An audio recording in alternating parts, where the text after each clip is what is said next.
Hello and welcome to Ashford.com. You are watching an interesting video on virus can spread to up to 60% of people in large buildings via frequently touched objects within 24 hours.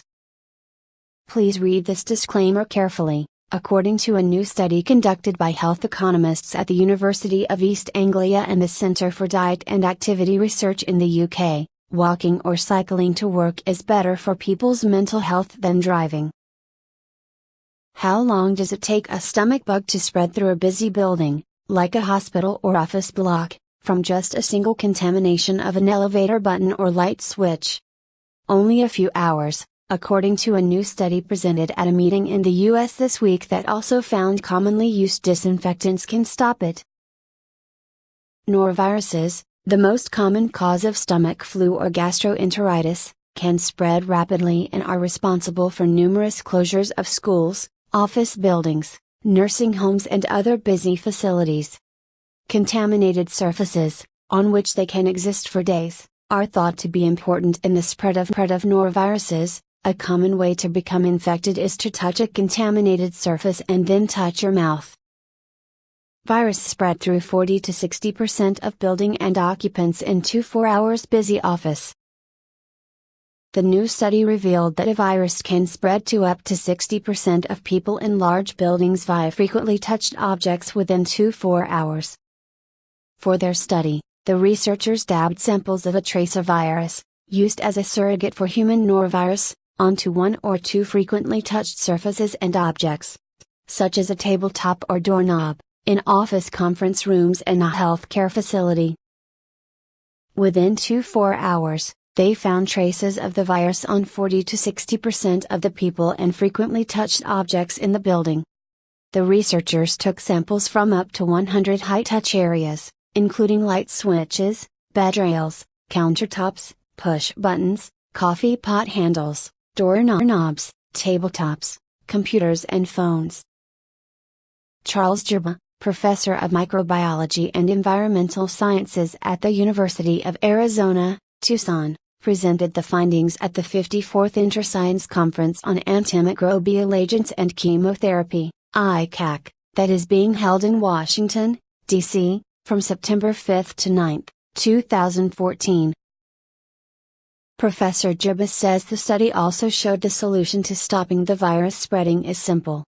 He and his colleagues discovered this when they provided cleaning staff in the facilities with disinfectant wipes containing quaternary ammonium compounds, QUATs, and instructed them how to use them properly and to use them at least once a day to clean frequently touched objects and surfaces.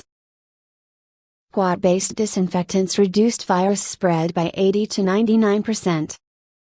Using disinfecting wipes containing quaternary ammonium compounds, QUATs, registered by EPA, Environmental Protection Agency, as effective against viruses like norovirus and flu, along with hand hygiene, reduced virus spread by 80 to 99%, he says.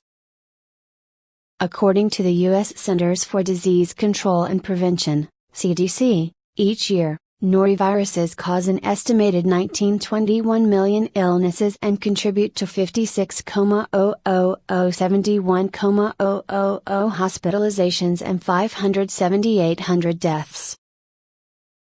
In their study, Professor Jerba and colleagues used Bacteriophage MS2 as a surrogate for the human norovirus, as it has a similar shape and size and reacts to QUAT-based disinfectants in a similar way. A QUAT-based disinfectant works against the virus because it carries a negative charge, and the disinfectant carries a positive charge. When the virus comes into contact with the QUATs, the charge distribution of the virus changes and leads to its destruction. QUATs have a similar effect on bacteria, resulting in destruction of their cell walls. There are over 1,500 branded disinfectants in the U.S. that use one or more of the 90 different EPA-registered QUAT formulations for killing norovirus on solid surfaces. These are available as wipes, ready-for-use liquids, and in concentrate forms. Professor Jerba says their study shows viral contamination of frequently touched objects and surfaces can spread rapidly in buildings, and that a simple intervention can greatly help to reduce exposure to viruses. Meanwhile, at another study presentation, delegates at ICAC 2014 also learned how superbug infection risk increases with length of hospital stay. Researchers at the Medical University of South Carolina found if a patient acquires a gram-negative infection in the hospital, the chances of it being multi-drug resistant goes up by 1% for each day of hospitalization. References